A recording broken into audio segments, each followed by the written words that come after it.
अस्सलामुअलैकुम। मेरा नाम हकीम वकास है। आज हम बात करने जा रहे हैं माइग्रेन के बारे में।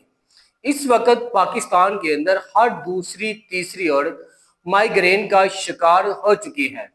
माइग्रेन आखिर होता क्यों है, इसकी वजूहात क्या है?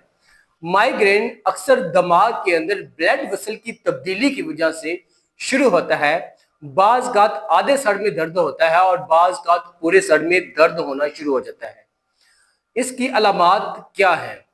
बाज़ हमारी आंखों के आगे धुंधला नजर आना, आंखों के आगे टिमटिमाते तारे नजर आना, लकीरें नजर आना और चक्कर आना, ये माइग्रेन की अलामात में से एक है। बाज़ ज्यादा शोर की वजह से और ज्यादा रोशनी की वजह से भी माइग्रेन शुरू हो जाता है। माइग्रेन के लोगों को बाज़ खुद ही पता चल जाता है कि कुछ देर के बाद अब सर में दर्द शुरू हो जाएगी। माइग्रेन की अलामात, इसको कैसे रोका जा सकता है? कम से कम रोजाना 7 से 8 घंटे रात को नींद पूरी करें। 7 से 8 गिलास एक दिन के अंदर पानी का इस्तेमाल करें।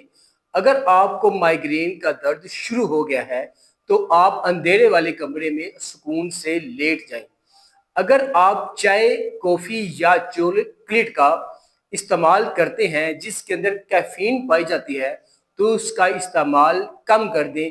अगर आप बहुत ज़्यादा इस्तेमाल करते हैं तो उसका इस्तेमाल कम कर दें। अगर आप माइग्रेन के बारे में कुछ मालूमात हासिल करना चाहते हैं या किसी और बीमारी के मुतल्लिक पूछना चाहते हैं तो कमेंट सेक्शन में पूछ सकते हैं। सेहत से मुतल्लिक मज़ीद मालूमात के लिए हमारे चैनल को फॉलो करें।